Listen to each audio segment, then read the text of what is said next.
ಭಾಷೆ ಹೆಸರಿನಲ್ಲಿ ನಮ್ಮೆಲ್ಲರನ್ನೂ ಸಮ್ಮೇಳನಗಳು ಒಗ್ಗೂಡಿಸುತ್ತದೆ ಎಂದು ಸಚಿವ ವಿನಯ್ ಕುಮಾರ್ ಸುರಕೆ ಹೇಳಿದ್ದಾರೆ.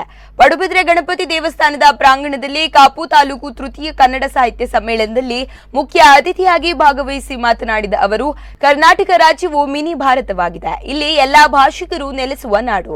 ಕನ್ನಡ ಭಾಷೆಯಲ್ಲಿಯೇ ಹಲವಾರು ವೈವಿಧ್ಯತೆಗಳು ಇವೆ. ನಮ್ಮ ಪ್ರತಿ ಪ್ರದೇಶಗಳಲ್ಲಿ ವಿವಿಧ ಸಂಸ್ಕೃತಿಗಳ ನೆಲೆ ಇದೆ ಎಂದರು.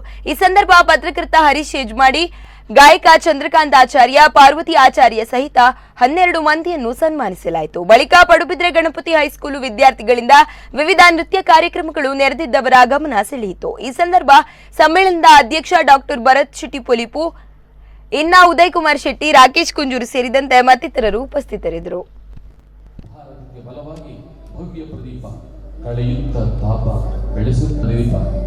ವಿಶ್ವ ಭಾರತಿಗೆ ಕನ್ನಡದೊಂದಿಗೆ ಗ್ರಂಥದ ಅನಾವರಣ ಆಗ್ತಾ ಇದೆ.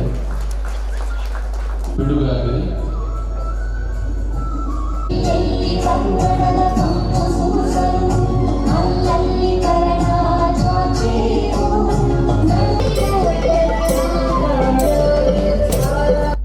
ಎಲ್ಲ ತಯಾರಿ ಮಾಡಿತ್ತು, ಆದರೆ ಲಾಕ್ಡೌನ್ ಘೋಷಣೆ ಆಯಿತು, ಎಲ್ಲವೂ ಸ್ಥಗಿತ ಆಯಿತು ಅಂತೇಳಿ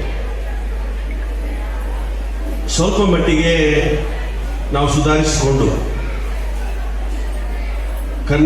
ಕರ್ನಾಟಕ ರಾಜ್ಯದಾದ್ಯಂತ ಎಲ್ಲ ಜಿಲ್ಲೆಗಳಲ್ಲೂ ಕೂಡ ಇವತ್ತು ಸಾಹಿತ್ಯ ಸಮ್ಮೇಳನಗಳನ್ನು ನಡೆಸುವಂಥ ಒಂದು ಕಾರ್ಯಕ್ರಮದಲ್ಲಿ ತಾಲೂಕು ಬಹಳ ಒಳ್ಳೆಯ ಸಾಮರಸ್ಯವನ್ನು ಕಾಪಾಡಿಕೊಂಡ, ಅನೇಕ ಧರ್ಮ ಪಂಥ ಜಾತಿ ಎಲ್ಲ ಇದ್ದು ಕೂಡ ಒಂದು ಸಾಮರಸ್ಯವನ್ನು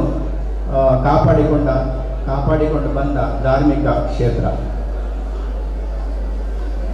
ಸಾಹಿತ್ಯ ಪರಿಷತ್ತಿನ ಘಟಕ ಅನೇಕ ಕಡೆ ಇದೆ, ಮಹಾರಾಷ್ಟ್ರದಲ್ಲೂ ಇದೆ, ಬೇರೆ ಬೇರೆ ಕಡೆ ಇದೆ. ಎಲ್ಲರೂ ಕನ್ನಡ ಕಟ್ಟುವ ಕೆಲಸ